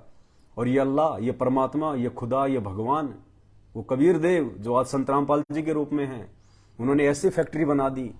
ये जीता जागता रोबोट, बताइए, ना कोई लाइट से चल रहा, ना इसमें कोई रिमोट की जरूरत पड़ती है। और बनाया किससे? कोई फैक्ट्री नहीं, कुछ नहीं, कोई लाइट नहीं, कोई लेबर नहीं, कुछ नहीं। 2 पानी की बूंद, एक माँ की तरफ से और एक बाप की तरफ से, दोनों का सहयोग हुआ। और 9वें महीने, ये 10वें महीने, ये देखो आपके सामने बैठा रोबोट। आप एक रोबोट, लाखों करोड़ों रोबोट जो पूरी दुनिया में घूम रहे हैं। बताइए, ये आंखें, आंख की जगह आंख, नाक की जगह नाक, कान की जगह कान, मुंह की जगह मुंह, हाथ, सब चीज है। अरे किसने बनाए? अपने आप बन गए क्या ये? किसने बनाए? उस परमेश्वर ने बनाए, उस परमात्मा ने बनाए, जो आज धरती पे आया हुआ है। दुनिया को बनाने वाला, दुनिया को रचने वाला वो संत रामपाल जी है, जो आज धरती पे आया हुआ है। वो परमात्मा, वो अल्लाह है, उसके शब्द में शक्ति है। आप 1 महीने निष्पक्ष भाव से, धैर्य के साथ में, अपने मान और अभिमान को साइड में छोड़ के, अपने जाति और धर्म को साइड में छोड़ के 1 महीने आप उनके सत्संग सुनिए। अगर आप किसी भी भयंकर आप बीमारी से आप जो है वो पीड़ित क्यों ना हो, आपका 50% रोग जो लाखों रुपयों से अभी तक जो है समाप्त नहीं हो रहा, 50% मात्र उनके सत्संग सुनने से। जब ये वास्तविक दवाई जो डॉक्टर की सिरिंज वाली दवाई से लाखों गुना ज्यादा काम करेगी, मात्र 1 महीने में आपका 50% रोग। और जिस दिन आप उनकी शरण में आ जाएंगे, आप उनको अपना जो है वो गुरु धारण कर लेंगे, उसके बाद तो आपको धर्मराज भी नहीं छू सकता। बीमारी तो बहुत दूर की बात है, आपको धर्मराज भी नहीं छू सकता। आपकी ऐसे मौत नहीं होगी जैसे हजरत मोहम्मद की हुई थी, 63 साल की उम्र में बुखार से तड़प तड़प के अपने लिए अल्लाह से दुआ कर रहे थे, जिसको वो अल्लाह मानते थे। अब वो उनसे दुआ कर रहे थे कि मुझे ऐसी मौत दे ताकि मेरा जीवन आसान हो जाए, भगवान इतनी पीड़ा मेरे से नहीं सही जाती।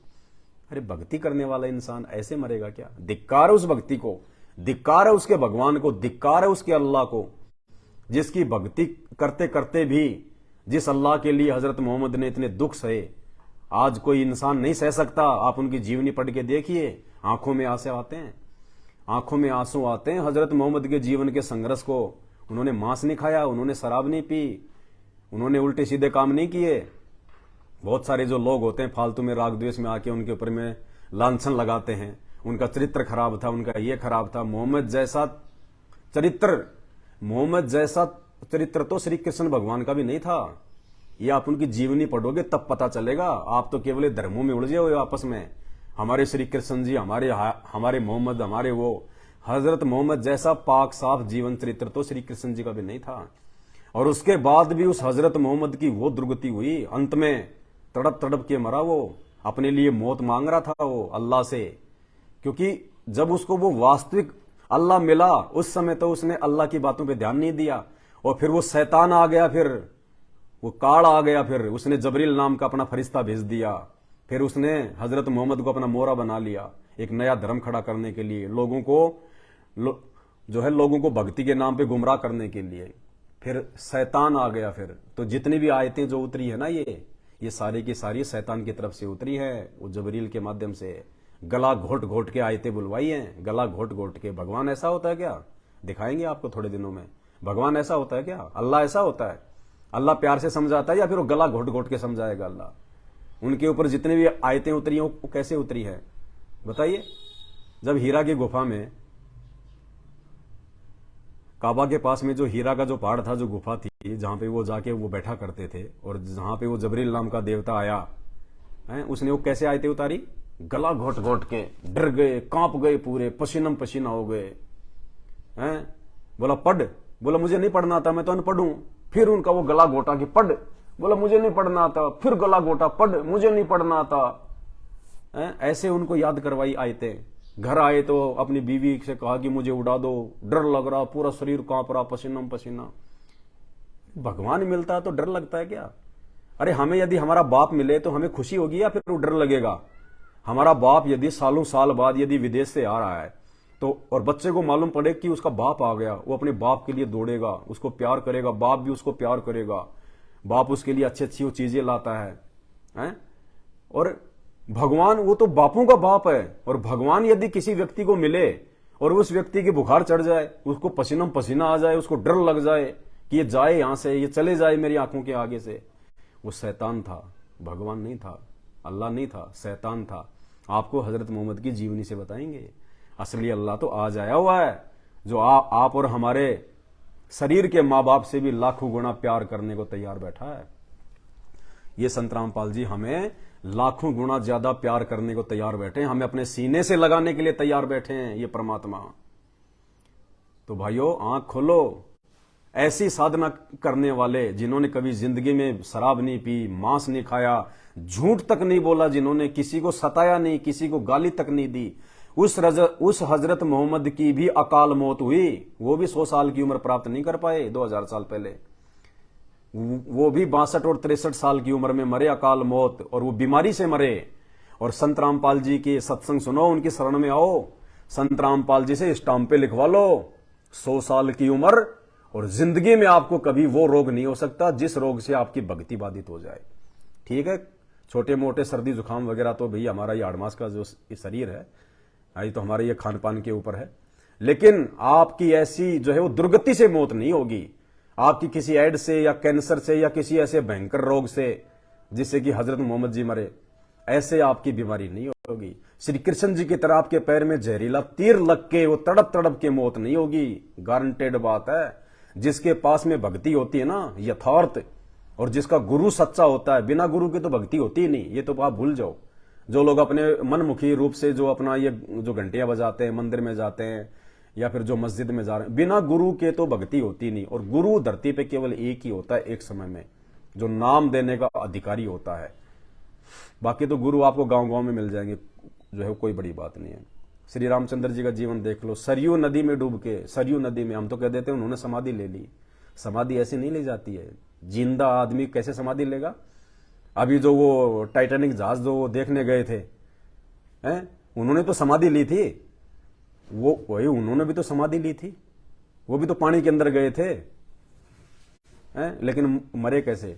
तड़प तड़प के, जैसे ऑक्सीजन समाप्त हुई तड़प तड़प के विस्फोट हुआ।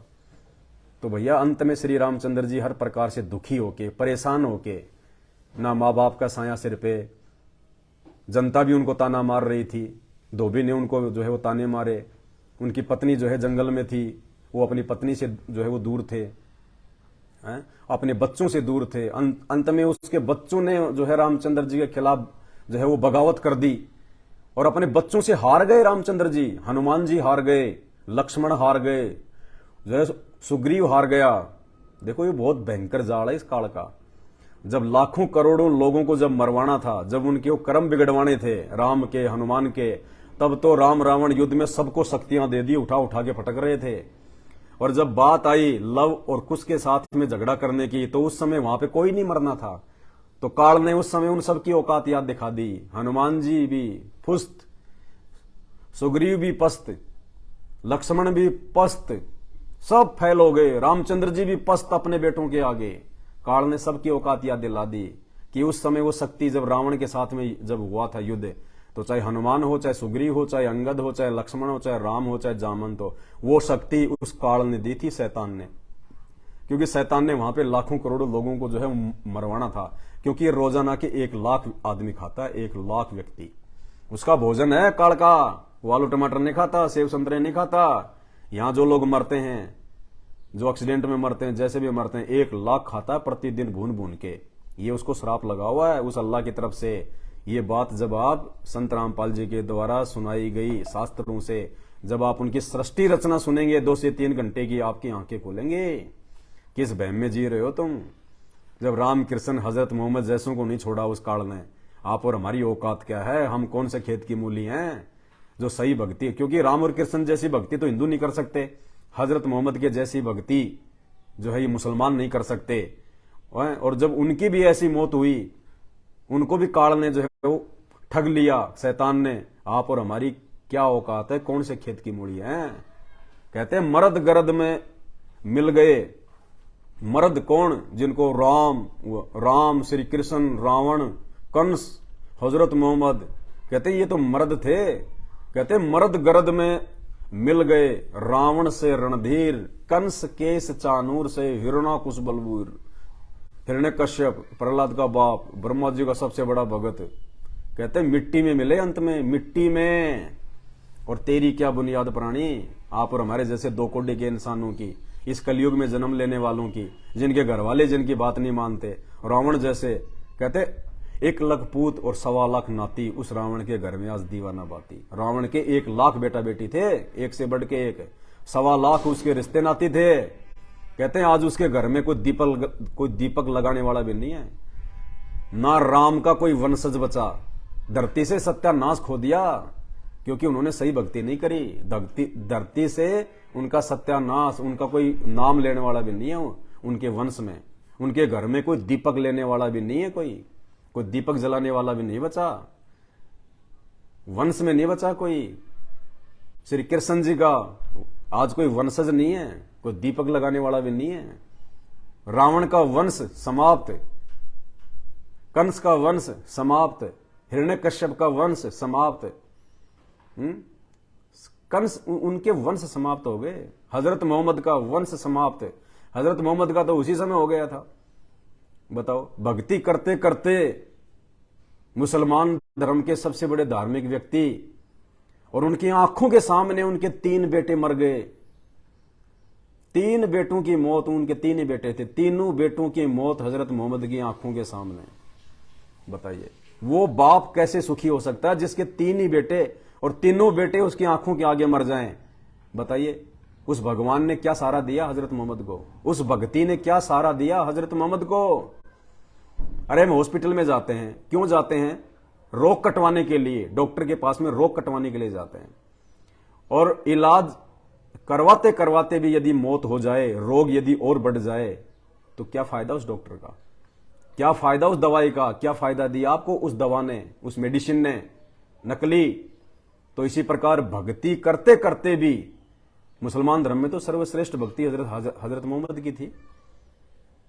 जब उस हजरत मोहम्मद की भी ऐसी मौत हुई और उसकी आंखों के सामने उसके तीनों बच्चे, तैयब, ताहिर और कासिम, 3 बच्चे थे उसके, तीनों बच्चे उसकी आंखों के सामने मर गए। बताओ कहां चला गया था वो अल्लाह, कहां था वो भगवान। तो जब हजरत मोहम्मद को उस भक्ति से कोई लाभ नहीं मिला, कोई फायदा नहीं मिला, जो उसके भाग्य में होना था वो हुआ, तो आज के मुसलमानों को अल्लाह कहां से लाभ देगा। तुम तो इतने कर्म बिगाड़ रहे हो अपने, इतने जानवर खा रहे हो, इतनी झूठ बोलते हो, इतने 2 नंबर के काम करते हो, तुम्हारा कौन वारिस है। कहते हैं बकरी पाती खात है, वाकी काडी खाल। बकरी क्या खाती है? पत्ते, घास खाती है बेचारी, शाकाहारी है, मांस को सूंघती भी नहीं है बकरी। कहते हैं बकरी पाती खात है और उसकी काडी खाल। वो शाकाहारी प्राणी जिसने कभी मांस को छुआ नहीं, देखा नहीं, जिसने कभी किसी का जो है बुरा नहीं किया, कहते हैं उसकी भी अंत में बिना भक्ति के उसकी खाल उतारी जाती है, लोग उसका मांस खाते हैं, उस शाकाहारी प्राणी का। और कहते हैं जो बकरी को खाता है उसका क्या होगा हाल। और जो बकरी को खा रहा है, यानी जो मांस खाता है, मनुष्य जन्म प्राप्त करके जो अभक्त से भोजन करता है, जो मांस खा रहा है, कहते हैं वो तो सीधे सीधे अपने वो कर्म बिगाड़ रहा है, वो तो भगवान का वो दोषी बन रहा है। कहते हैं उस नालायक के साथ में क्या होगा जब उसका शरीर छूटेगा। धर्मराज उसके साथ में कैसा कैसा हिसाब करेगा, उसके साथ क्या होगा। ये विचार करने की बात है। भाई और बहनों, वीडियो ज्यादा लंबा नहीं करूंगा, बस आपसे हाथ जोड़ के विनती है, कोशिश करूंगा भाई बहनों को समझाने की, सही रास्ते पे लाने की। आप चाहे गालियां दें, चाहे जो मर्जी करें, हमें आपकी गालियां भी स्वीकार हैं। और कभी आपको मिल जाए तो चाहे ठोक दो हमारे को, 2-4 थप्पड़ मार दो, हाथ मुक्के मार दो, कोई बड़ी बात नहीं, हम वो भी स्वीकार कर लेंगे। लेकिन हमारी कोशिश अंतिम समय तक यही रहेगी कि हम आपको ये सही बातें बताएं, धर्म और धार्मिकता से संबंधित बातें जो हमारे गुरुदेव भगवान ने बताई हैं। ये बातें हम आपको बताएं, समझाएं, ताकि आप भी हमारी तरह उन कुकर्मों को छोड़ के और अपने मानव जीवन को समझो कि परमेश्वर ने अनमोल शरीर क्यों दिया। भक्ति करवाने के लिए दिया उस अल्लाह ने, उस परमात्मा ने। बकवाद करने के लिए नहीं दिया, पैसा जोड़ने में खाली इसको बर्बाद करने के लिए नहीं दिया। मिलना वही है जो परमेश्वर ने तुम्हारे भाग्य में लिख दिया, जो उस अल्लाह ने, उस भगवान ने जब हम मां के पेट में थे, जहां पे हमारी वो रचना कर रहा था, उसी समय उसने हमारा अंतिम समय तक का पूरा सफर लिख दिया। और उसके बाद में ना माइनस हो सकता ना प्लस हो सकता, चाहे तुम अपनी कितनी कोशिश कर लेना। उन कोशिशों में तुम खाली अपने वो कर्म बिगाड़ सकते हो। 2 नंबर के काम करके, रिश्वत लेके, चोरी करके, झूठ बोल के, मांस खा के तुम केवल अपने कर्म बिगाड़ सकते हो। लेकिन तुम्हारे भाग्य में, तुम्हारे संस्कार में, तुम्हारी किस्मत में कोई परिवर्तन नहीं हो सकता जो उस अल्लाह ने, उस भगवान ने मां के पेट में लिख दिया। मासा घटे ना तिल बधे, विधाता लिखे जो लेख। मां के गर्भ में उस परमेश्वर ने जो लेख लिख दिया ना, मासा घटे ना तिल बधे, विधाता लिखे जो लेख। लेकिन सच्चा सतगुरु बैठकर ऊपर मारा मेख। केवल एक वो संत ही होगा, वो सतगुरु ही होगा, और वो सतगुरु रूप में वो अल्लाह खुद आता है। आज वो संत रामपाल जी के रूप में आया है। केवल आज संत रामपाल जी ही वो संत है, वो सच्चा सतगुरु है, जो मां के पेट में लिखे गए अपने ही द्वारा उस भाग्य को आज वो संत रूप में स्वयं ही मिटा सकता है, वो चेंज कर सकता है, अच्छे को वो बुरे में तब्दील कर सकता है। लेकिन वो करेगा कब? जब हमें उसकी जानकारी होगी, जब हम उनके वो सत्संग सुनेंगे, उनके विचार सुनेंगे, उनके नियमों पे चलेंगे, उनके अनुसार चलेंगे, शास्त्रों के अनुसार चलेंगे, तब वो परमात्मा हम पे रहम करेगा, वो सतगुरु हम पे रहम करेगा। तो बस दास की प्रार्थना है, विनती है, जब भी समय मिलेगा भाई बहनों को समझाते रहेंगे, जो है वो बताते रहेंगे। आपको सच्चाई की राह पे चलने के लिए हम आपको जो है वो प्रेरित करते रहेंगे। और विनती करूंगा निष्पक्ष भाव से वीडियो देखा करें। मेरे वीडियो यदि आप हिंदू बन के, मुसलमान बन के, अपने आप को बहुत बड़ा कोई पैसे वाला समझ के, बहुत बड़ा कोई अधिकारी समझ के अगर आप देखेंगे, आप जिंदगी में नहीं समझ पाएंगे, कुछ हासिल नहीं कर पाएंगे, केवल आप अपना समय बर्बाद करेंगे, इससे ज्यादा कुछ नहीं। बाकी आपकी मर्जी है, आपकी मौज है। सच हम आप तक पहुंचाते रहेंगे, बताते रहेंगे। मानना है ना मानना आपके संस्कार पे, आपके भाग्य पे है। कहते हैं सकल पदार्थ है जग माही, और भाग बिना नर पावत नाही। सकल पदार्थ है इस संसार में, भगवान भी है, भक्ति भी है, सब कुछ है यहाँ पे। लेकिन जिसके भाग्य में नहीं है ना, उसकी आंखों के सामने से वो चीजें ओझल हो जाती हैं, वो प्राप्त नहीं कर पाएगा, वो निर्भागी आदमी होता है। तो देखते हैं कितने लोग भाग्यवान हैं जो संत रामपाल जी के वचन सुन के, उनके सत्संग सुन के यूट्यूब पे। और सत्संगों में सृष्टि रचना, हर बार बोलता हूं, बार बार बोलूंगा, जब तक आप जिस सृष्टि रचना को नहीं समझेंगे, ये पूरे ब्रह्मांड की संरचना को नहीं समझेंगे, आप कुछ भी नहीं समझ पाएंगे, मेरे वीडियो भी नहीं समझ पाएंगे। आप संत रामपाल जी को समझना तो लाखों कोस दूर की बात है। हम जैसे जो उनके चरणों की धूल है, आप उनको भी नहीं समझ पाओगे, हमारे विचारों को भी नहीं समझ पाओगे। तो सृष्टि रचना को जरूर गौर कीजिएगा जब भी समय मिले आपको। एक बार में समझ में ना आए, दोबारा सुनना, तीसरी बार सुनना, फिर देखना, हृदय परिवर्तन हो जाएगा, जीवन परिवर्तित हो जाएगा। भूल जाओगे, आपको ये बच्चों जैसे जो है ये खिलौने लगेंगे, हिंदू, मुसलमान, सिख, ईसाई, ये धर्म, जाति वगैरह, ये वो कुछ नहीं। ये मिट्टी का शरीर है, मिट्टी में मिल जाना है, देने वाला परमात्मा है। इस शरीर के रहते सहते ना इसका फायदा उठा लो, और फायदा केवल भक्ति में है, किसी चीज में नहीं है। तुम कितना ही पैसा कमा लो, तुम अरबपति, तुम खरबपति, देख लो आज से पहले कितने अरबपति खरबपति हो चुके हैं, और अंत में उनकी मौत कैसे हुई? दुर्गति से। वो पैसा काम नहीं आया, पैसा काम नहीं आया, पैसे ने उनका वो पीड़ा जो है वो नहीं मिटाया। आज जितने भी ये बॉलीवुड वाले हैं, जितने भी ये फिल्मी सितारे हैं, ये कैसे मर रहे हैं? कोई भी सही मौत नहीं मरता, सब कैंसर से मरते हैं, हार्ट अटैक से मरते हैं, लीलावती हॉस्पिटल में मरते हैं, बीमारी से मरते हैं सारे के सारे। लास्ट में किसी के डायबिटीज, तो किसी के शुगर, तो किसी के ब्लड प्रेशर, भुगत भुगत के मरते हैं जितने भी ये बॉलीवुड वाले हैं। क्यों? भक्ति की नहीं की, तो फालतू की भक्ति, जिस भक्ति का हमारे धर्मशास्त्रों में कोई वर्णन ही नहीं है। राधे राधे श्याम मिला दे, हरे रामा हरे कृष्ण अल्लाहू अकबर, माइक लगा के, ये भक्ति हमारे शास्त्रों में नहीं है, ना हिंदू धर्म में, ना मुसलमान धर्म में। और उस परमात्मा के विधान के अनुसार अगर तुम भक्ति करोगे तो उस भक्ति से तुम्हें कोई लाभ नहीं होगा। वही होगा जो तुम्हारे भाग्य में, तुम्हारे जो संस्कार में है। तो सबकी दुर्गति से मौत, बताइए, उनसे ज्यादा तो इज्जत, उनसे ज्यादा तो पैसा हम किसी का मानते ही नहीं। बॉलीवुड वालों के ये तो हीरो हैं, हीरो, खाक के हीरो, दुनिया बर्बाद कर दी उन्होंने। हैं, उल्टी सीधी फिल्में बना बना के काल्पनिक बातों पे, काल्पनिक कथाओं पे बढ़ा चढ़ा के डेकोरेशन, हार श्रृंगार हैं, ये आजकल का जो भी ये पहनावा है, ब्याह शादी में, फंक्शन में जो भी ये दिखावा है, जो फालतू का ड्रामाबाजी है, सब ये बॉलीवुड की देन है। तो इनकी मौत और कैसे होगी? जिन्होंने पूरी दुनिया बिगाड़ दी, जिन्होंने समाज को बिगाड़ दिया, जिन्होंने बच्चों को बिगाड़ दिया, इनकी मौत कैसे होगी? इनकी मौत तो इससे भी ज्यादा दुर्गति से होनी थी। और देख लीजिए जितने बड़े बड़े लोग हैं सबको देख लीजिए आप। इस दुनिया में जो व्यक्ति संत रामपाल जी की भक्ति से महरूम है, जो संत रामपाल जी की भक्ति से दूर है, आज से पहले तो भले उसकी मौत ठीक ठाक हो गई हो, हाँ 84 में जाने से तो नहीं बच पाएगा बिल्कुल भी हो, चाहे मौत चाहे उसकी अच्छी हो जाए, क्योंकि 84 से तो और गधे कुत्ते सुअर से तो संत रामपाल जी की भक्ति बचा सकती है। दुनिया में दूसरा कोई विकल्प, कोई तरीका, कोई ऑप्शन है ही नहीं। और एक बार आप संत रामपाल जी की शरण में आ जाओ, फिर देखो आप वो हीरो बन जाओगे। ये बॉलीवुड वाले हीरे तो आपके आगे फीके पड़ेंगे, फीके। आने वाले समय में लोग इनको दुत्कारेंगे, रुक जाओ थोड़ा समय, ज्यादा समय नहीं है। जनता साक्षर है, आज की पीढ़ियां सोचने समझने में माहिर हैं। भगवान धरती पे आ गया, वास्तविक ज्ञान दे रहा है, और ये ज्ञान पूरे विश्व में फैलेगा बहुत थोड़े समय में। पूरे विश्व में धरती पे केवल एक ही संत बचेगा, संत रामपाल, एक ही, इन्हीं का ज्ञान चलेगा। और इन्हीं की अध्यक्षता में आने वाले बहुत ही थोड़े समय में पूरा विश्व भारत का जो है वो गुलाम बनेगा। भारत का गुलाम, गुलाम का मतलब भारत को देख के अपना शासन व्यवस्था चलाएगा। संत रामपाल जी की अध्यक्षता में यह देश विश्व गुरु बनेगा, धर्म गुरु बनेगा। पूरे विश्व का संचालन संत रामपाल जी के आदेश से होगा।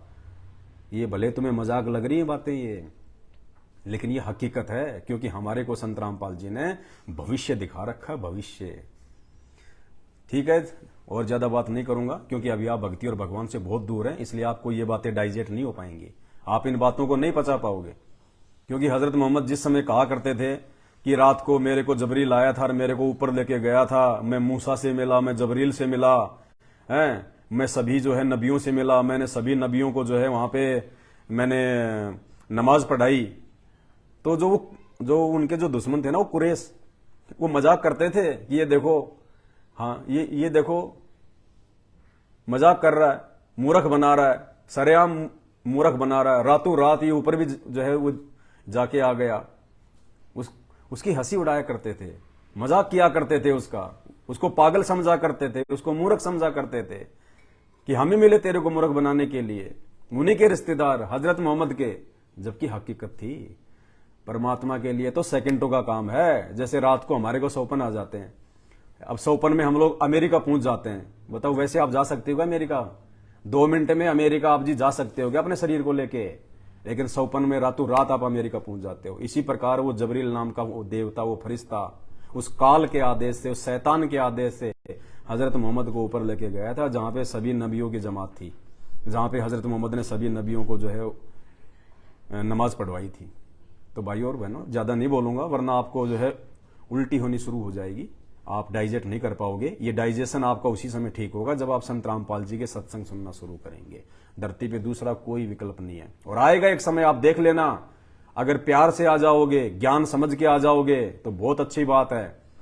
अगर ज्ञान से और प्यार से नहीं आए तो आने वाला समय इस प्रकृति का है, रौद्र रूप दिखाएगी, भयानक रूप। उस समय हाथ जोड़ जोड़ के आओगे, नाक रगड़ रगड़ के आओगे, रो रो के आओगे, ऊपर हाथ करके आओगे। बस इससे ज्यादा कुछ नहीं कहूंगा। बाकी वीडियो तो समय समय पे बनाता ही रहूंगा, जैसी परमात्मा प्रेरणा करेगा। मुझे कोई शौक नहीं है कि आप मेरे इसको आप बहुत सारे जमल की मेरे फॉलोवर हो जाओ, लाइक करो, नहीं। हम लोग वीडियो पब्लिसिटी के लिए नहीं बनाते, भाड़ में जाए पब्लिसिटी, थूकते हैं हम पब्लिसिटी के ऊपर। ना मैंने अपने चैनल को कोई मोनेटाइज करवा रखा है, और ना कभी जिंदगी में इसको मैं मोनेटाइज में करवाऊंगा, क्योंकि हम यूट्यूब के लिए काम नहीं करते, हम किसी के गुलाम नहीं है, हम संत रामपाल जी के गुलाम हैं। संत रामपाल जी के ज्ञान को फैलाने के लिए, उस पूर्ण अल्लाह की जानकारी देने के लिए हम वीडियो बनाते हैं। और उसके लिए हमारे को यूट्यूब से भीख मांगने की जरूरत नहीं है। हम भाई बहन आपस में मिलकर अपना खर्चा उठाते हैं, हम किसी के आगे हाथ नहीं फैलाते। हम उस परमात्मा के बच्चे आपस में मिलकर, आपस में एक दूसरे के सहयोग से जो भी खर्चा होता है हम उसको पूरा करते हैं। हम यूट्यूब के भिखारी नहीं है, हम यूट्यूब के गुलाम नहीं है जो सारा दिन इधर उधर भटकेंगे 20-25 मिनट का वीडियो फालतू की बातों पे। किसी चाय की दुकान पे खड़े हो गए तो वीडियो बना दिया, देखो भैयो हैं ये जो है चचा जान की चाय की दुकान है, यहाँ की चाय बहुत फेमस है, आप भी कभी आइए तो चाय पिए। आपने वीडियो देखा 20 मिनट का, क्या मिला आपको? जिंदगी में आपने कभी उस तरफ जो है वो जाना नहीं। आप चले गए तो आपको ध्यान ही नहीं आएगा कि यहां पे कोई चाय की दुकान है, और चाय पी ली तो क्या मिल जाएगा आपको? सिर्फ आपका समय और पैसा बर्बाद करवा रहा है वो शैतान, इस प्रकार के फालतू की वीडियो बनवा के। दुनिया भर के लोग जो आजकल ये छोटे छोटे जो वीडियो बना के डालते हैं ना, पैसों के लिए, पब्लिसिटी के लिए, पैसों के लिए। उन नालायकों को ये नहीं पता कि वो अपना खुद का जीवन बर्बाद कर रहे हैं, अपना समय बर्बाद कर रहे हैं। लाखों करोड़ों लोग जो उनको देखते हैं, 20-20 मिलियन, 15-15 मिलियन, बताओ उन फालतू की, उन बकवास की चीजों को तो मिलियन लोग देख रहे हैं। और यहां आपको जो भगवान की जानकारी दी जा रही है, जो सही जानकारी दी जा रही है, जिससे आपका भला ही भला है, आपको नुकसान की 0% भी कोई गुंजाइश नहीं है, यहां पे थोड़े बहुत लोग देख पाते हैं और उनमें भी हंसी मजाक। इसीलिए आने वाले समय में ये प्रकृति चुन चुन के बदला लेगी, और उस समय प्रकृति कहेगी जिस समय तेरे को जागरूक किया जा रहा था, जिस समय तेरे को आगाह किया जा रहा था, जिस समय तेरे को जगाया जा रहा था, उस समय तो तू जो है गालियां निकाल रहा था, दांत निकाल रहा था। फिर देखना क्या हाल होगा। रातों रात जैसे तुर्की में भूकंप आया, लाखों लेमरी प्रकृति, लाखों। अगर उस अजाब से बचना चाहते हो, अगर उस दोजक की आग से बचना चाहते हो, अगर उस आने वाले विनाशकारी समय से बचना चाहते हो, संत रामपाल जी के वीडियो समय रहते सुनना शुरू कर दीजिए और उनसे दुआएं कीजिए कि हे परमेश्वर, हे परमात्मा, रहम बख्शो, हम तो इतने कुकर्मी हैं, हमने तो इतने कुकर्म कर दिए जिनकी कोई गिनती नहीं है। जब आप उनके सत्संग सुनोगे तब पता चलेगा। तो विचार करो इन बातों पे, वरना रोगे सिर पे हाथ रखे। ना माँ बचाएगी, ना अब्बू है, ना बुआ, ना चाचा, ना रिश्तेदार, ना पैसा, ना नेता, ना कोई नहीं काम आएगा। अंत में तुम्हारे वो कर्म तुम्हारा हिसाब करेंगे। तो भैया अच्छे कर्म कर लो। अच्छे कर्म करने की प्रेरणा दुनिया में केवल संत रामपाल जी के सत्संग और उनके भगत दे सकते हैं। दूसरा माइकलाल कोई धरती पे नहीं है। दूसरा अगर कोई बात आपको अगर बताएगा, उसकी बातों का आप पे कोई असर नहीं होगा, क्योंकि वो खुद वैसा नहीं है। वो केवल पैसों के लिए, पब्लिसिटी के लिए झूठे प्रवचन दे रहा है, जीव का दुरुपयोग कर रहा है। बाद में नरक में ठोका जाएगा, जीव उसकी काटी जाएगी, कोई फायदा नहीं। बचो इन सब चीजों से और परमात्मा के सत्संग सुनना शुरू कर दो। अगर आप उचित समझो तो वीडियो को शेयर करो, लाइक करो, अन्यथा कोई दिक्कत नहीं है। हाथ जोड़ के प्रार्थना करूंगा, वीडियो सुनते रहो। कहते हैं, एक वाणी है ना रहीमदास जी की कि करत करत अभ्यास के और जड़मती होत सुजान, रस्सी आवत जात है सिल पर पड़त निशान। तो धीरे धीरे आपकी समझ में आने लगेंगी ये चीजें, एक बार में नहीं समझ में आएंगी। वो रस्सी जब एक बार उस पत्थर से जब वो गुजरती है तो वो निशान नहीं छोड़ती, लेकिन बार बार बार बार बार बार वो पत्थर पे निशान डाल देती है। तो अभी आपको मेरी बातें समझ में नहीं आ रही है, अभी आपको संत रामपाल जी का ज्ञान भी इतना जल्दी समझ में नहीं आएगा, थोड़ा सा आपको अटपटा लगेगा। लेकिन जब आप सुनते रहेंगे, लगातार अभ्यास करेंगे, सुनते रहेंगे, ऐसी लकीर छोड़ देगा, दुनिया का कोई दूसरा ज्ञान आपके कानों को अच्छा नहीं लगेगा। ये वो अमृत ज्ञान है। बस इसी के साथ आज की वीडियो को एंड करता हूं। कोई गलती हो तो क्षमा करना, आप सबका छोटा भाई हूं, नादान हूं। बंदी छोड़ सतगुरु रामपाल जी भगवान की जय हो।